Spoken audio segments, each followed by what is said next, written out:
Om Namo Bhagavate Vasudevaya. Om Namo Bhagavate Vasudevaya. Om Namo Bhagavate Vasudevaya. So reading from Srimad Bhagavatam, Canto 10, Chapter 20. We're going to do verses 14 and 15. Hopefully I have those correct. Oh, there it is. Yes. Okay.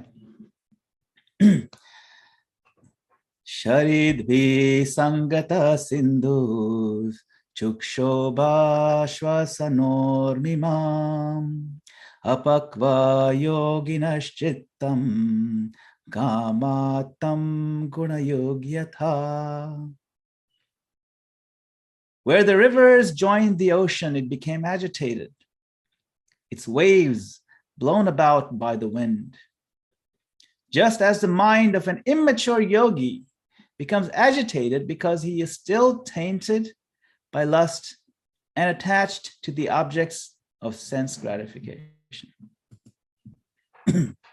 Verse 15. Girayo varshadharabhi hanyamana navivyathu abhibhuya mana vyasanai yathadokshajetasa. Just as devotees whose minds are absorbed in the personality of Godhead remain peaceful, even when attacked by all sorts of dangers. The mountains in the rainy season were not at all disturbed by the repeated striking of the rain-bearing clouds. Purport by His Divine Grace A.C. Bhaktivedanta Swami Srila Prabhupada. Srila Prabhupada ki jai. When splashed by torrents of rain, the mountains are not shaken. Rather, they are cleansed of dirt and become resplendent and beautiful. Similarly, an advanced devotee of the Supreme Lord is not shaken from his devotional program by disturbing conditions, which instead cleanse his heart of the dust of attachment to this world.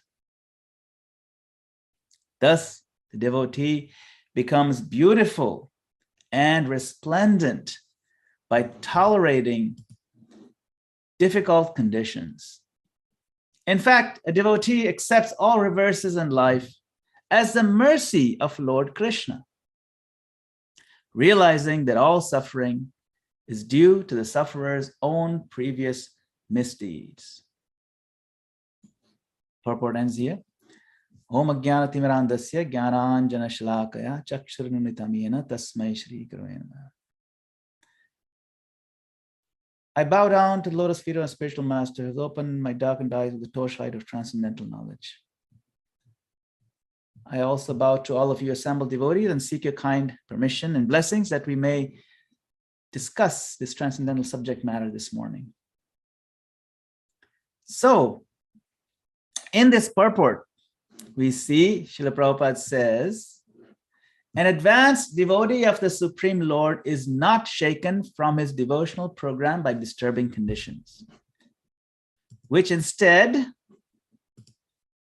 cleanse his heart of the dust of attachment to this world. Thus, the devotee becomes beautiful and resplendent by tolerating difficult conditions. So this idea, or even this analogy of cleansing the heart from the dust of attachment to this world, where does it come from? This idea comes from, it's the opening verse of Sri Shikshashtakam. So we'll discuss some of that. But today, as was mentioned earlier, is the divine appearance day of Lord Sri Chaitanya Mahaprabhu. Gauranga Mahaprabhu ki jai. It's a very important day for us. It's actually the New Year's Day. It's a new year. The year starts from the appearance of Lord Chaitanya Mahaprabhu for those of us who are Gaudiya Vaishnavas, those of us who are worshippers of Lord Chaitanya. So we start the year today. He is none other than directly the Supreme Personality of Godhead, Lord Sri Krishna, is combined with the devotional golden energy of Srimati Radharani, the greatest devotee. His internal potency, the Lord's inner heart of hearts. And he appears to inaugurate this powerful and spiritual process of lovingly chanting Hare Krishna, Krishna Krishna, Hare Hare, Hare Rama, Rama Rama, Hare Hare, as the means, the only means of deliverance and upliftment in this difficult age of Kali Yuga. He also takes this special golden form to experience for himself the deep love that his devotees, especially Srimati Radharani, feels for him, and to taste for himself that divine nectar. But it appears that he wasn't prepared for the intense, intoxicating effects of this nectar. And so he seems to have lost all sense of discrimination, giving freely to anyone and everyone, in spite of whatever background they may have. Just like an intoxicated madman may give freely the greatest treasure. He just goes around giving this greatest gift, this pure love of Godhead, in this maddened, intoxicated state. And then, of course, by the mercy of his own Senapati Bhakta, this military general of his divine army, Srila Prabhupada, this nectar is now available to the whole world. So here we see Lord Chaitanya Mahaprabhu, when he was a baby, about 500 and something years ago, and then he inaugurates the chanting process all over the world. And then he also shows how one should do a deep dive and pray, connect with the Supreme Lord, and even how to connect, what mood to keep when we're connecting with the Lord, with this powerful process. And then he sends his own dearmost servant, the military general, Senapati Bhakta, and he predicted that this is going to happen. That even when people run away to the far-off lands, I will send my own special devotee to deliver them. And that devotee is none other than Srila Prabhupada. Srila Prabhupada ki jai. So this morning, what can we do to celebrate this event? So one way is to try to understand the heart and mind of Lord Chaitanya Mahaprabhu. Now, of course, it is not possible to really even begin to fathom his mind, but we can dive into what he wrote in his deep ecstasy. So much is written about Chaitanya Mahaprabhu, but the Lord himself, he only left us 8 verses, and he personally wrote down these 8 verses known as the Shikshashtakam, which is referenced in today's purport. So we can try to cover, maybe uncover 1 or 2 of these verses today. It's a lot to cover in one day, so we'll just do 1 or 2. But of course, let's first recite all 8 so we can get into the vibe, get some mercy of the Lord by reciting them. So you can recite along as we sing them. Kindly forgive my singing. I'll try my best to make it somewhat presentable. Cheto darpanamarjanam bhavamaha davagni nirvapanam shreya kairava chandrika vitaranam vidyavadhu jivanam anandam buddhivardhanam pratipadam purnamrita svadanam sarvatma snapanam param vijayate Shri Krishna Sankirtanam. Let there be all victory for the chanting of the holy name of Lord Krishna, which can cleanse the mirror of the heart and stop the miseries of the blazing fire of material existence. That chanting is the waxing moon that spreads the white lotus of good fortune for all living entities. It is the life and soul of all education. The chanting of the holy name of Krishna expands the blissful ocean of transcendental life. It gives a cooling effect to everyone and enables one to taste full nectar at every step. Nam namakari bahudha nija sarva shaktis tatrarpita niyamita smaranena kala etadrishi tava kripa bhagavan mamapi durdaivam hajani nanuraga. My Lord, O Supreme Personality of Godhead, in your holy name there is all good fortune for the living entity, and therefore you have many names such as Krishna and Govinda, by which you expand yourself. You have invested all your potencies in those names, and there are no hard and fast rules for remembering them. My dear Lord, although you bestow such mercy upon the fallen conditioned souls by liberally teaching your holy names, I am so unfortunate that I commit offenses while chanting the holy name, and therefore I do not achieve attachment for chanting. Tranadapi sunichena taroriva sahishnuna amanina manadena kirtaniya sadahari. One who thinks himself lower than the grass, who is more tolerant than a tree, and who does not expect personal honor, but is always prepared to give all respect to others, can very easily always chant the holy name of the Lord. Na dhanam, na janam, na sundarim, kavitam va jagadisha kamaye, mama janmani janmanishware, bhavatad bhakti rahaitu ki tvai. O Lord of the universe, I do not desire material wealth, materialistic followers, a beautiful wife, or fruitive activities described in flowery language. All I want, life after life, is unmotivated devotional service to you. Ai nanda tanuja kinkaram, patitam mam vishame bhavam budhau, kripaya tava pada pankaja, stita dhuli sadrisham vichintaya. O my Lord, O Krishna, O son of Maharaj Nanda, I am your eternal servant, but because of my own fruitive acts, I've fallen in this horrible ocean of nescience. Now please be causelessly merciful to me. Consider me a particle of dust at your lotus feet.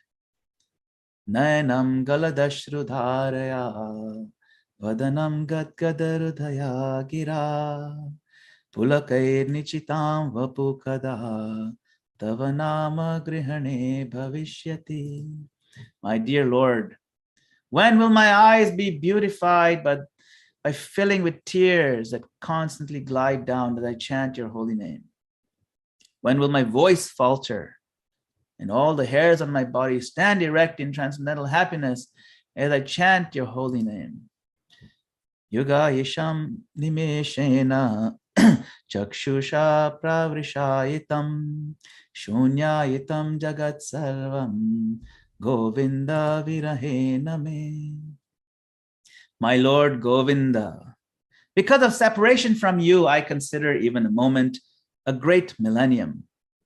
Tears flow from my eyes like torrents of rain, and I see the entire world as void. Ashlisya va padaratam pinashtumam adarshanan marmahatam karotu va yatha tatha va vidadhatu lampato mat prananathastu saivanapara. Let Krishna tightly embrace this maidservant who has fallen at his lotus feet. Let him trample me or break my heart by never being visible to me. He is a debauchee after all, and can do whatever he likes, but he is still none other than my worshipable Lord of my heart. So, of course, it's a very beautiful prayer. It's a lot of feeling in those prayers. Bhaktivinoda Thakur in Bhajana Rahasya, he says that the Jiva soul, that is us, is very small in size, but his bliss is unlimited, or potential to enjoy bliss is unlimited.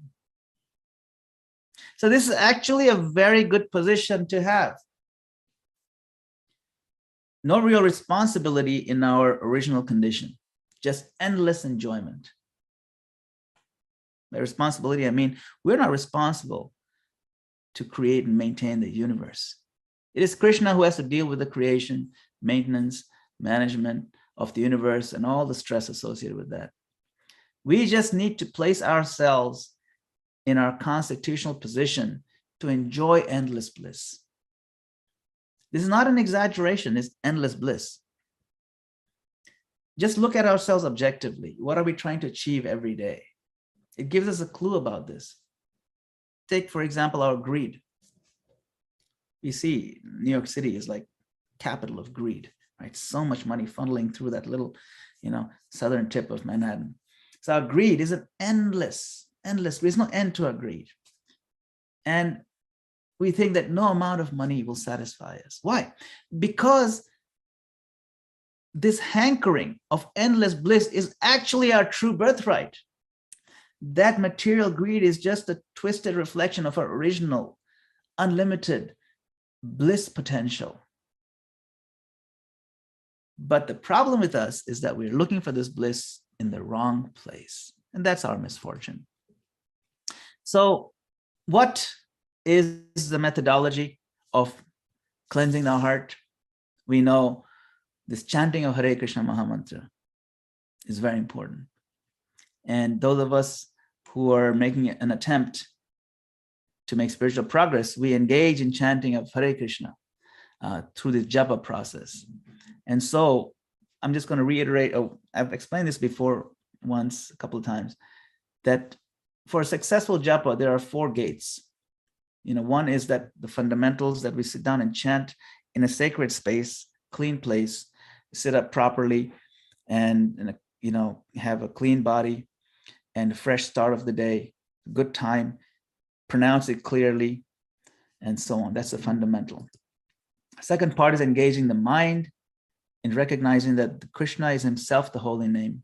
It's taught by Lord Chaitanya Mahaprabhu himself. And so we can commit our mind to worship Krishna. And we can recommit today on his special appearance day that, my dear Lord, allow me to absorb my mind in your lotus feet. Let me chant the way you want me to chant, my dear Chaitanya Mahaprabhu. You have showed us the way. Please give me the energy, the strength, the intelligence to absorb my mind in you. And when we make that prayer, we want to make that prayer from a genuine place of heartfelt, emotion. That we're sincere. Sincerity comes from the heart. It's emotionality. So when our gates are aligned, with the fundamentals are in place, our mind is aligned properly with the understanding of who Krishna is, and our emotions are also engaged in the service of the Lord and infusing our plea with sincerity. Then the 4th gate, which is a gate of mercy, is opened by the Lord himself and gives us access to connect with Shri Radha Krishna. So that is a process of successful chanting of the holy name, whether it be kirtan, whether it be japa. So the first notion that we talk about is the most important fundamentals is to create a sacred space, right? Both physically and subtly. So like we have a border, like a room or a boundary that we establish so that we don't want to be disturbed when we're chanting japa. So in the mind also, we need to establish a boundary. Just like we sit in a quiet room, we also don't want anything to distract us from Krishna.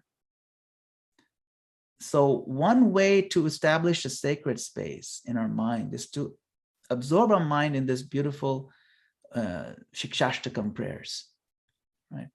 And to contemplate their deep meaning and their mood. We read all of them. Each one of them has a very specific message, very specific mood. But if we can create a climate and a proper orientation emotionally, the right stance of prayerfulness before we absorb our mind in the sound of Krishna, that will really maximize the investment of time that we have put into this japa practice. See, so the Shikshashtakam prayers are actually recited every morning in, I think, most ISKCON temples around the world before the japa time. This is to create the mental sacred space. So what we can do today, as an offering to the Lord is to discuss a little bit of Shikshashtakam prayer. So the first verse is Chetadharpanamarjanam, this concept of cleansing the mirror of the heart. What cleanses the mirror of the heart? Continual practice of chanting Hare Krishna. It says at the end, Param Vijayate Shri Krishna Sankirtanam. This word Sankirtanam. So there are two meanings of the word Sankirtana. One means chanting together congregationally. We know that, right? We all get together and chant Hare Krishna. That's Sankirtan. We're going out on Sankirtan. But another meaning is complete chanting. Samyak. Samyak means complete. Kirtanam.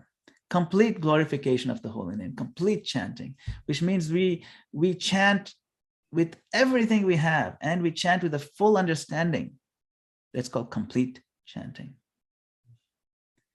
The victory is Param Vijayate, this victory. Vijayate means this victory. May that complete chanting be victorious. And that victory is when we realize everything in these mantras, these prayers and these mantras. That is a triumph of the soul. That is called Sankirtanam, the victory. Param Vijayate Shri Krishna Sankirtanam. And then in the second verse, Lord Chaitanya Mahaprabhu says that Krishna's holy name is not different from the Lord. And therefore, all the powers of the Lord are invested in the holy names. It says, Nam Namakari Bahuda Nija Sarva Shaktis. Every single potency of the Lord. Not that some potencies are missing. Everything. His beauty, his strength, his incredible prowess, the ability to, just create universes out of nothing. All those are there in the holy name. And all his mercy, which is his most delightful energy of his mercy. So on top of that, on top of all this, he says in the verse, there are no hard and fast rules, right? So niyamita, there are no hard and fast rules. That shows the greatness and liberality of the holy name. So he said, Etadrishi tava kripa. Such is the greatness of your mercy that you have put all your powers and there are no rules. So you can chant anywhere, anytime. You don't need to be initiated. You don't need to be born in a particular family. You don't have to earn certain degrees. Anybody, anywhere, anytime can chant Hare Krishna. Now, you see, there are some mantras that can only be chanted by certain people at certain times of the day. But this Maha Mantra, there's no problem. You can and you should chant wherever you get the chance. You see, it's not like in Ashtanga Yoga in the Gita, Krishna says, okay, Shucha Udesha, you go to a sacred, clean place. He said, no. Even forget about Shucha Udesha, where you have to go in the forest or something. Even in Shauchalaya, you can chant. You know what is Shauchalaya? Shauchalaya means the bathroom. Once someone told me, I heard that you cannot chant in the bathroom. And I asked him, what if you die in the bathroom? Remember, there's no hard and fast rules. Now, of course, we don't take our beads into the bathroom, but we do take our voice, right? Some people sing in the bathroom, all kinds of stuff. So, and bathrooms can be dangerous places. There's a good chance you could die in the bathroom. I mean, if you really think about it, bathrooms are not that funny. It's kind of a dangerous place. I could slip and fall. It's very slippery. Some people get aneurysms because of severe constipation and just die, pop a vein in the head. Or some people, they have low blood pressure and after taking a long hot shower, you faint and you fall. Believe it or not, I looked into this, there's 28,200 fatalities in bathrooms every year, just in this country. All right, so it's serious business. So chant, by all means chant anywhere and everywhere, especially in the bathroom, wherever you are, because padam yakti padam. You see, yeah, we're seeing a lot of testimonials coming up. Yes, always chant. So having glorified the verse or the holy name in this verse, right? There is a sharp change in mood in the same verse, in the same Shikshashtakam verse. Right? It says Nam Namakari Bahuda, right? he says, in spite of all these great things, I have a serious problem. Chaitanya Mahaprabhu is saying this on behalf of us fallen souls. What does he say? That Durdaivam idrisha mihajanina anuraga. I have no taste because of offenses committed to the holy name. So Bhaktivinoda Thakur explains that this reason is really offenses. And there are 10 offenses, but they all sprout from one offense, the offense of indifference and inattention, which is really the greatest kind of disrespect, you see. So what we can do is we can have a daily to-do list to escape offenses. Yes, we can actually have a conscious attempt to escape offenses. How? We cultivate a natural humility, like a blade of grass.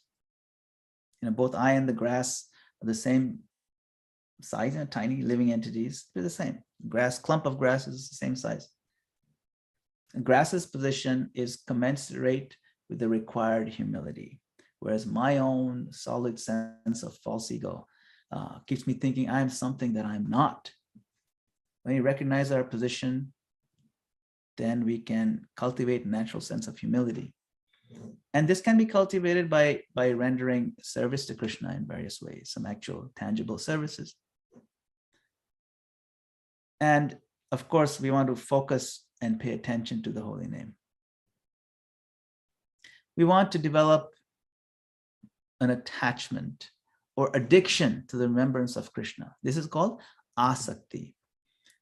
Asakti means, how sometimes when you're trying to chant japa for the first few minutes, you're really, really focused, and then get into the name, and then sometime later we find that we've drifted on to so many thoughts. It's very natural. Then we catch ourselves trying to figure out what point we stopped thinking about Krishna and ended up thinking about our 401k plan, which has now gone down to half of that. And this is normal for most of us. Asakti is just the opposite. This is where we are going about our regular work, trying to plan our investments, focusing on our work and getting the project done. And then we catch ourselves absorbed in thinking of the sweet pastimes of the Lord. We're distracted from the work by the Lord, by the thoughts of his graciousness, the thoughts of his immense mercy, thoughts of how wonderful his devotees are. This is called asakti, where, our other thoughts are not something that comes in the way. It's not that japa is something that comes in the way of our regular day or our regular thoughts. It's the other way around. There are other thoughts come in the way of our japa, our absorption. See, so this is called asakti. And when we start having this experience consistently, that is the beginning of this development. You see, and it's possible because we develop a taste when we pay attention, and the taste creates a form of addiction, which is what we want. So when we chant Hare Krishna, we are saying a prayer to the Lord, asking for something specific. We're asking. Who are we asking first? Hare, our dear mother. Dear Mother Hara, the universal mother, Jagannatha, Srimati Radharani. And my dear Lord Krishna, please engage me, please engage us in your service. Now let us think in the proper perspective, the seriousness and depth of this request. Engage me in your service. It's not something cheap. Matter of big companies, Google and Microsoft and IBM and so many, Tesla and so many big companies that have, $1 trillion evaluations. To get even a job at these companies, like for example, Microsoft, we first need to have a degree from a very reputable institution, that the top scores, excellent recommendations, pass their very stringent interviews and then technical tests. And then you can be engaged in the service of, one Bill Gates or Mark Zuckerberg or Elon Musk. We can't just walk up to the chairman and say, my dear Bill Gates, please engage me in your service. Please. So to serve one small, ordinary living entity, we need to do so much to be qualified, to be called even a recognized servant. Think about to be that position to be considered a servant or devotee of Krishna, who owns all these universes. That should not be taken lightly or cheaply, just because it's easily accessible. Only after performing so many heaps and heaps of pious activities and accumulating so much good fortune can one come to the position of even being able to pronounce, even to utter the name of Krishna. So we should not take this cheaply. There was a sage by the name of Valmiki. He actually wrote the Ramayana. He wrote it. And he had such strength, he wrote the entire Ramayana before it even occurred. You see. But in his early past part of his life, the same sage, he was so sinful. He was a murderer. He was literally an axe murderer. Like he would go and he would rob people who were walking on the road, and you just chop them up and take their stuff. And he had committed so many sins, he could not even utter the name of Ram. He could not even say Ram. He couldn't even put those two syllables together. He tried. His guru, Narad Muni, came across and told him, why don't you chant the name of Ram? And he said, I can't, I'm trying. So Narad Muni scratched his head a bit and said, okay, well, try Mara. Mara means he's dead, or he died, or I killed him, or something like that. I killed him, he's dead. Just keep saying that, because you're used to saying that. Ah, yeah, chopped him up. Mara. But just keep saying it again and again and again in chain. So he says, Mara, Mara, Mara, Mara. All he'd do is chant Mara, Mara, Mara. But because Mara, Mara became Ram, Ram, Ram. And that purified him. So let us take every advantage of our valuable form of life and use every free moment to utter the holy names of Krishna with as much feeling as possible.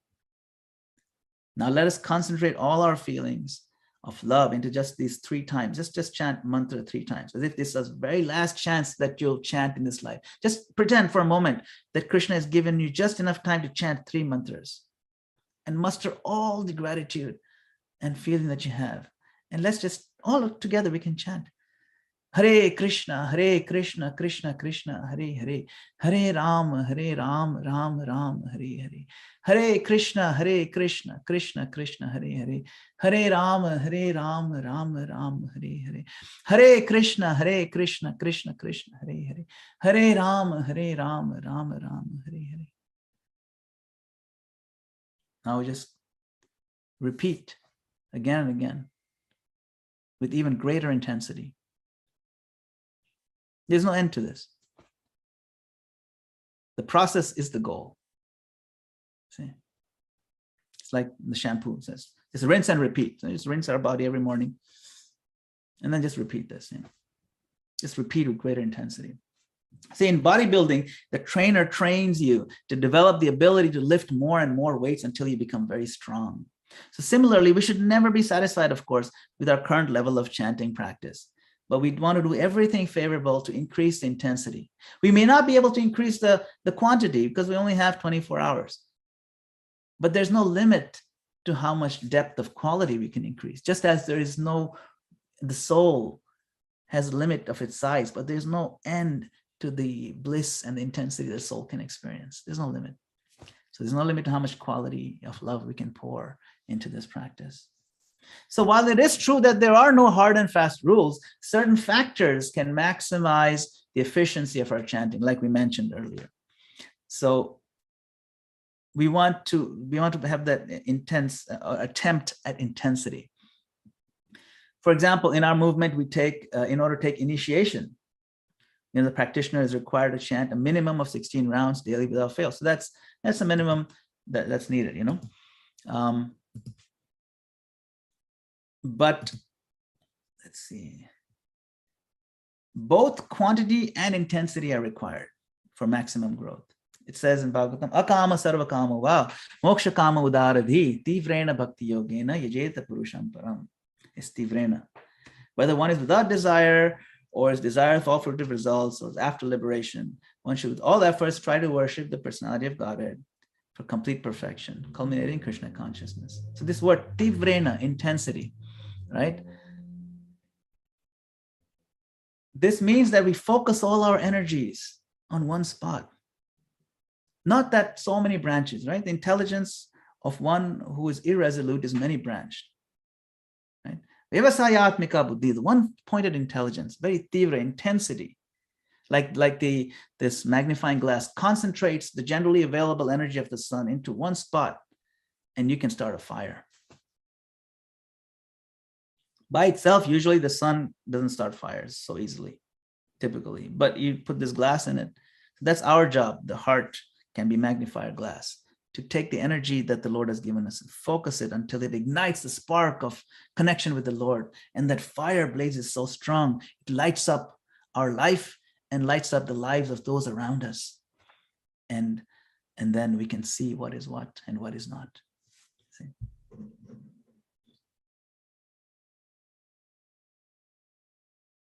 So there's one prayer that I read from this book, Art of Chanting Hare Krishna. It says, "O son of Nanda, Krishna, the king of the country of love, I appeal for your affection. I am your eternal servant. I feel deep within myself that I have some connection to you. I am subordinate to you, but somehow I am now in this adverse circumstance.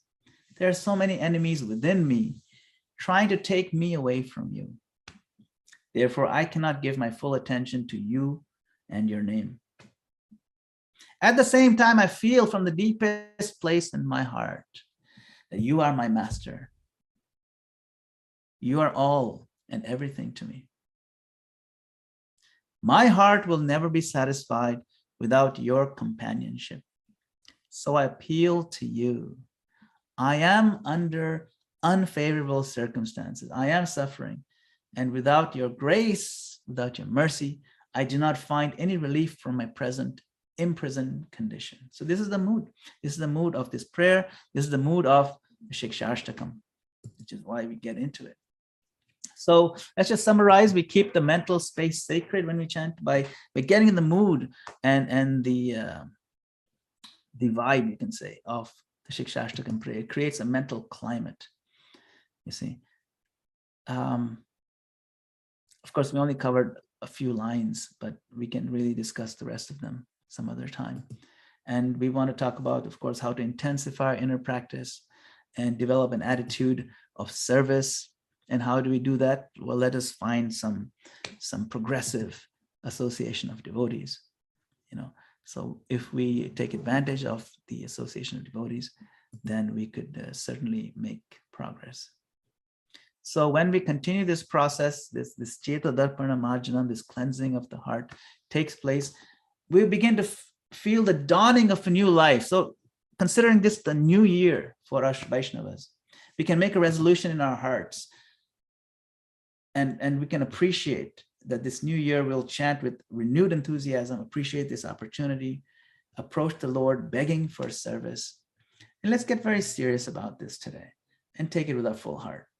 We have nothing to lose because we're investing our time anyway, and only gain is to be had. So we have, we can be happy that we have a first-class philosophy, first-class Acharya Srila Prabhupada, pure devotee, compassionate teacher, a first-class process of chanting Hare Krishna, first-class association of sincere and lively devotees, and first-class prasadam to keep our body and mind and soul strong, healthy, and happy. So let us not compromise. Let's not accept anything less than first class. Hare Krishna. Thank you very much. Srila Prabhupada Ki Jai. Thank you, Madana-gopāla Prabhu. Your class most certainly started a fire in everyone's heart. Thank you very much. And everybody's takeaway is your elaboration on chanting in the bathroom. That was very profound. Yeah, see, everybody's relating. And we see Bhima Prabhu's camera is off. He's probably there in the bathroom chanting, surrendering to Krishna. Yes. Please keep your camera off, Prabhu. Yeah. Okay, questions, reflections, please, dear devotees. Temple room. Isabel, we see you're not in the bathroom. Thank you. Rich. I see Gail Mataji has her hand up. Okay, Gail. This is my bathroom. I share it with the bears and the deers and the foxes and the coyotes, Prabhu. And if this is my bathroom, I will chant here forever and ever. It's much nicer than the small little cubicle, lifeless room that you're in, Prabhu. Yes, Prabhu, you're right. Okay, Gail. Hare Krishna Prabhu. Yeah, thank you for speaking on one of my favorite topics, Shikshastakam. I was wondering if you could elaborate a bit on that second meaning of Sankirtan, which I've heard that this is that other meaning, but if you could expand on it, especially when you said that it means that we chant with everything that we have. I mean, I imagine, everything means mind, body, like that. But if you could just say something more about chanting with everything. Yes, thank you. That's a good question. Very good point to meditate on. When we do fundraising, like right now we are doing fundraising for this temple, we say this very famous statement that God does not look so much at what you're giving. He looks at what you're holding back. See, he doesn't see what you took out of your wallet and put in the hundi. He looks at what you leave in your wallet. How much are you holding back? If someone who only has one coin to his name, maybe he's a beggar and he got a coin, but he realized, oh, the Lord needs this thing for some service, and he gives that coin. Now he has nothing left. And then you have a billionaire who also gives the same coin, 1 rupee, but he has so much. Who has given more? I mean, the billionaire even gives 1 million rupees or $1 million, but he has billions still. Who has given more in terms of percentage, what they have, you see? So the point of complete means we don't hold back anything. So what do we have to offer to the Lord? Everything comes from him anyway. So what are the different vehicles that we can use to express our complete surrender? There's that verse in the 10th canto, 14th chapter by Lord Brahma, where he says, Tattenu kampam sasamikshamaano punjane vadmakritam vipakam. That, and he says, Hridvag vapur bir vidadhan namaste, that this is a person for whom liberation has become a rightful claim, who can claim that I have my ticket to liberation. What is that person? He says that this person who continues to suffer the reactions of his misdeeds, while still maintaining deep connection and even gratitude to the Lord. See, so while still connecting with the Lord, and what does he give? Hrid vag vapur bir vidadhan namaste. He offers full obeisances with heart, words, and body. Means basically everything he has, his feelings, his body means all his possessions too, because body is his main possession, and that includes everything. Hrid, and everything he says is in glorification of the Lord. That means his heart is also there. Hrid means his heart, his emotions. Everything he says means what he tells about to other people. His words reflect it, his emotions, his heart reflects it, his body, his possessions, everything. So he is not holding back anything. That's all it means. Samyak Kirtan means complete Kirtan. Param Vijayate Shri Krishna Sankirtanam. So we have to ask ourselves, what am I holding back? When I'm chanting, we can ask small things like, when I'm chanting, am I holding back full attention? Maybe I can give a little more attention. Am I investing my emotions in something that is not Krishna conscious while I'm chanting? Is it possible for me to maybe move some of that investment? Remember, it's always an investment. Everything we do with our time is an investment, and it'll have returns. Those returns could be meager, they could even be losses, or they could be massive profits. Where do we invest? You see, so where do we invest our time, and how do we invest our energies during that time frame? That's what counts as completeness. If you make intelligent investments, then you'll get complete returns because you've given complete everything to Krishna. Right. There's a lot we can say about this, but we'll just keep it short. No, that was so beautiful. Thank you very much. Thank you for your question. Hare Krishna. I would like to also recognize our dear mother, Mother Vegavati has joined. Hare Krishna, obeisances. Thank you. She's joining from Alachua. Hare Krishna. Okay. Yeah, Hrid Vag Vapubir, body, words, and what was it again? Vapur means body. Hrid means heart. Vag means vach, means your words. Vapu means body. Yeah. Tatenu Kampam Susamikshramana verse. Very nice verse. Right. Yeah. Madana-gopāla Prabhu. Okay, Andrea. Hare Krishna, Madana-gopāla Das Prabhu.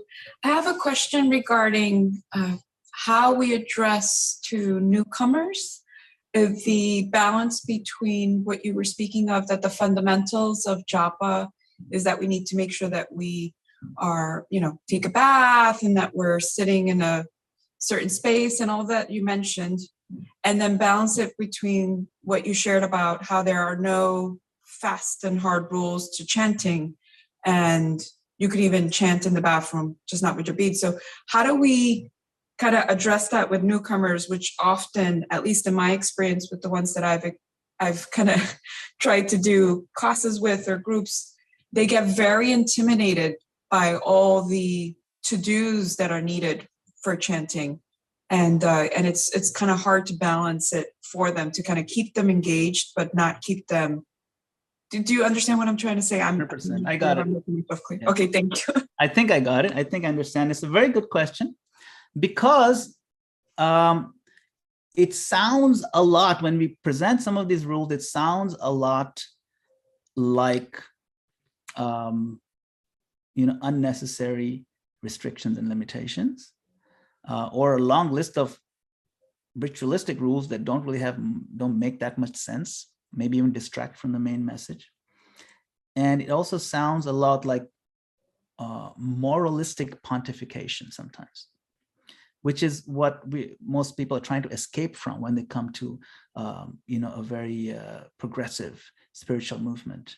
We want to get away from this. Now, I don't expect the same old stuff here. Old people don't want us to have any fun, basically, because they can't enjoy, so they don't want us to enjoy. So that the 4 rules they made up, and you can't do this, and what's the deal with that? So the proper way to explain is to provide the perspective. For example, if you want to do well in your exams in college, there is no rule that says that you can't study in the middle of a rock concert. There's no rule. You can bring your book there. There's a rock concert, people are raving around you, and dancing and throwing alcohol in your face, and you can still study. No one's saying you can't study there. There's no rule you can't study in a library. But if you want to succeed in your exams, which is a more prudent choice, you see, it's a scientific thing. It's not a moralistic thing. The 4 related principles are scientific. It's like cleaning the microscope so you can come to a proper conclusion when you're looking at the different bacteria. If you don't bother to clean it and keep it clean, because, hey, there's no hard and fast rule. Why do I need to follow all these rules? It's science, you see. So in order to get a maximum effect, or, like I said, return on your investment in time, you need to follow certain things that'll maximize. Now, maybe there are a few people who actually do better studying in a noisy environment. It's just maybe they like the vibe. And it's true, some people don't feel at peace unless they're living in Manhattan and there's like sirens blaring at 2 a.m. and they just love that stuff. I did spend 1 month at the Bhakti Center, and I didn't sleep for that whole month because I'm not used to sirens blaring at 2 a.m. And all the devotees are just rested and fresh in the morning. Somehow they do it. Maybe it works for them. Didn't work for me. So if it works for you, that's fine. But for the most, there's certain things in general that are conducive, and therefore the rules, which are not really, that's why it says no hard and fast rules, but certain things will accelerate your progress if you follow these, things that make it more efficient. That's all, All right, thank you. Okay. Great example, Madana-gopāla Prabhu. Very helpful. Andrea will use it in her outreach. Ananda Manjari. Hare Krishna Prabhu, thank you for this class. I find it such a beautiful choice to glorify the holy name on the appearance of Lord Chaitanya, which is his whole heart.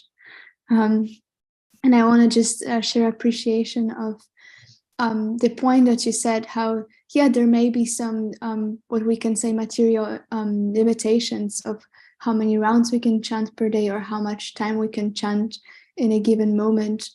of course, following our vows if we took them, and still how there is no limit of how deep we can go with the holy name and how much we can increase the quality, which again proves how there's no material impediment of that, because even if we chant, I don't know however many rounds or however many hours per day, it's still the opportunity to go infinitely deep into the experience of the holy name is such a hope-giving lesson. And so I just really want to appreciate bringing this point. I find it to be very instructive.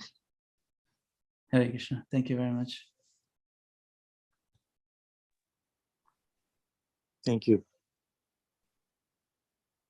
Okay. So we can take one more. We'd like to thank you, dear devotees, for being present, for keeping your cameras on and off. No problem.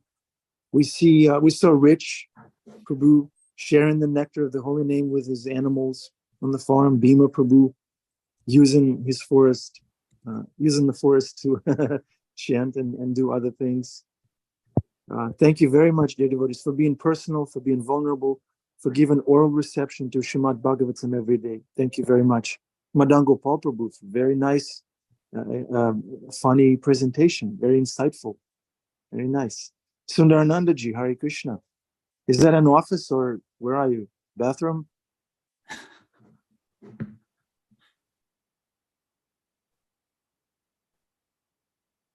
No? Okay. You haven't figured out what it is. Yeah, these days hard to tell. Hard to tell, yes. Okay. Oh yeah, office. Jai, wow. Sundaranandaji, wow, you're surrendering to Krishna. Okay, happy Guru Purnima, everybody. So we have festivals. Go to your local temple. Participate actively. Share the love with the devotees wherever you go. And come again tomorrow. This class never stops. Eternal class. So come again tomorrow. Thank you, Madana-gopāla. It was very nice, special Thank you very class. much. Special Thank you very speaker. much. Madana-gopāla knows what he's doing. He knows how to communicate things. Thank you. Hare Hare Krishna, Hare Rama. Love you all. Hare Hare Bol. Hare Krishna.